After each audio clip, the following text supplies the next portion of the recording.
everyone, welcome back to my 30 Days of Autism Acceptance series. The prompts were made by Autie-Jake on Tumblr. As always, a link to his blog will be in the description. Today's prompt is discuss meltdowns and shutdowns. What are they like for you? How often do you have them? What helps you during a meltdown? What doesn't help? Happy birthday to me, this is a fun one. Happy Lamb will help me get through it. So the first thing that I want to get out of the way with this one is that a meltdown is not a tantrum. To someone on the outside, it might look like one, but that is far from the case. A meltdown is something that an autistic person cannot control. It is a response to a huge buildup of upsetting things and overstimulation. It happens when we get overwhelmed and can't handle things anymore. It might seemingly be triggered by something minor, but that's just the straw to break the camel's back, as the saying goes. I've had meltdowns triggered by something as minor as dropping a pencil. But it's not just the pencil, it's also that everything's been really loud and really bright, and I tripped over my own feet earlier, and someone messed up my routine, and a million other things have happened over the past hours or days or weeks, and I haven't had the chance to properly process everything, and I'm done. Everything has gotten to be too much, and I'm done. So out comes the screaming, crying, and all that fun stuff. I hate having meltdowns. They are the worst. Shutdowns seem to be less known to those outside of the community, probably because they're less obvious and dramatic. Just like meltdowns, they are a response to becoming overwhelmed. But where a meltdown is an external response, a shutdown is an internal response, and the individual tends to become unresponsive. I can't really think of any personal examples of me having had a full-on shutdown, though I definitely have had non-verbal episodes a few times over the past year. Meltdowns, however, have definitely been a thing for me. Not so much over the past 2 years since I got my diagnosis. I've somehow miraculously managed to only have one since then. But before my diagnosis, they weren't super common, but they were definitely a regular occurrence to some degree. Though I also did tend to lump them in with panic attacks and anxiety attacks, since I didn't know that I was autistic and therefore didn't have the proper language to really understand what I was actually going through. In retrospect, though, I'd say probably about 90% of my almost daily panic attacks and anxiety attacks were probably actually meltdowns. Meltdowns are awful. I hate them. I don't like admitting it, but even though I've gotten a lot better at recognizing my triggers and understanding when I'm getting overwhelmed and being more open about what I'm dealing with and finding the ability to remove myself from situations that could trigger a meltdown, I still feel constant anxiety over them. Every day when I go out, I am worried that even though I'm feeling fine at the beginning of the day, something could happen to trigger one, because there is nothing more terrifying for me than being in a meltdown, especially around the people that I care about, because I really hate myself during meltdowns. I tell everyone that spiders are my worst fear, but it's not true, it's actually meltdowns. It's definitely meltdowns are the worst fear that I have. I don't feel like myself when I have them. I have very little control over myself and my actions when they happen, which really sucks for me because I really love feeling like I'm actually in control of the things going on in my life. They tend to involve a lot of screaming and crying. Sometimes the urge to throw things will come up. My old phone was apparently very sturdy because it actually survived getting thrown at multiple walls. I don't like admitting that, but it's true. That's a thing I did a few times. Not every meltdown, but sometimes. Usually if the urge to throw things does come up, which it doesn't, that only happens with the absolute worst meltdowns, not every single one.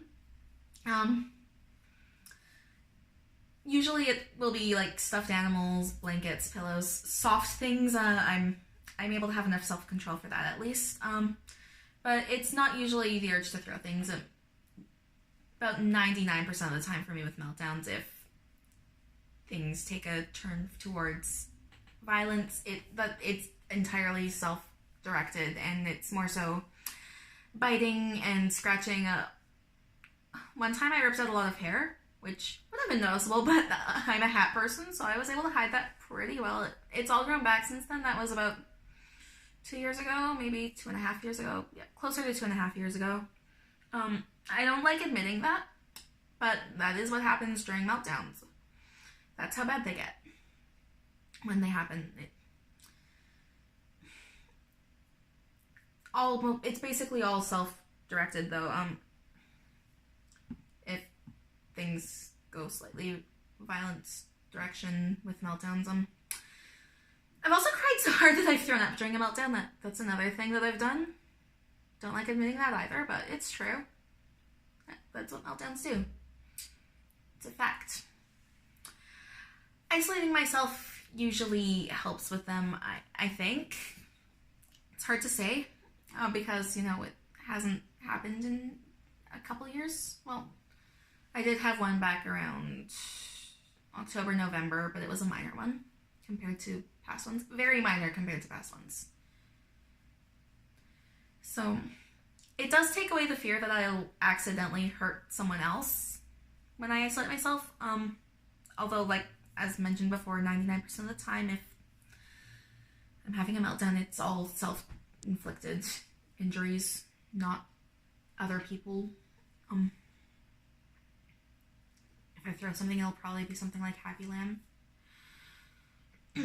So yeah, realistically, even if I'm around others, I'm infinitely more likely to hurt myself than another person, but I'm still afraid of that because I do have a history of throwing cell phones at walls. Usually pillows. Sometimes cell phones.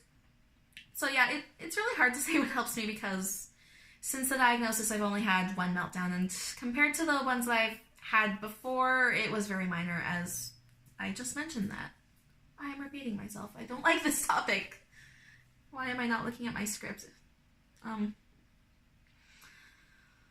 So yeah, what I did for that really minor one was I just shut myself in my bedroom, snuggle under a fuzzy blanket, hug a stuffed animal. I think it was Happy Lamb, actually. I do love Happy Lamb. Happy Lamb helps everything. And I kind of just stayed put with my earplugs in and my chewy necklace. I'm not sure if there's a strategy that could help more, but it did work at the time. So when I inevitably have another meltdown at some point, in the hopefully very distant future, very distant, I hope. I hate meltdowns. I don't know if there will be a better way to handle it, but that strategy would probably work again. What I do know for a fact doesn't work for me is being around people who don't know what's going on and getting frustrated with me, especially since during a meltdown it's very difficult for me to communicate and put my feelings into words. Like my brain will kind of just stop working properly, and it's just incoherent screaming and crying and attempting to use words to explain how upset I am, but it doesn't make the connection. Yeah, communicating is difficult.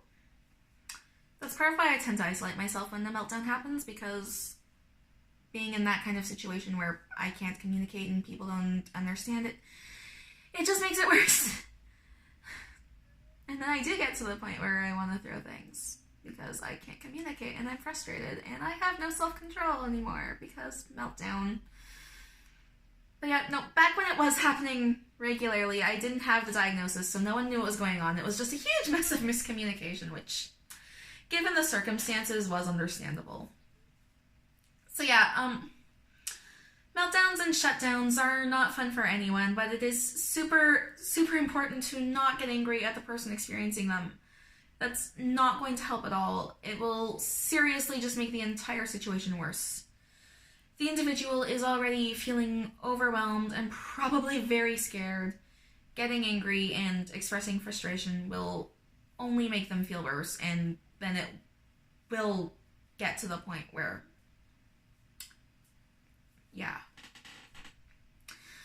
What will help is showing compassion and understanding. If you can find out what helps them before a meltdown or a shutdown happens and learn their triggers. That will help a lot in preventing meltdowns and shutdowns, and also help you be able to help and support the individual in the moment as well, as each person is different, so the behaviors they exhibit during the meltdown or shutdown will likely be very different from others as well. Overall, it's just really important to understand and remember that meltdowns and shutdowns are stress responses. We're not trying to make the lives of our friends and family difficult. It's just a response to the things that make our own lives difficult, and unfortunately we don't really have a lot of control over it. Thanks for watching, and I'll see you again for tomorrow's prompt.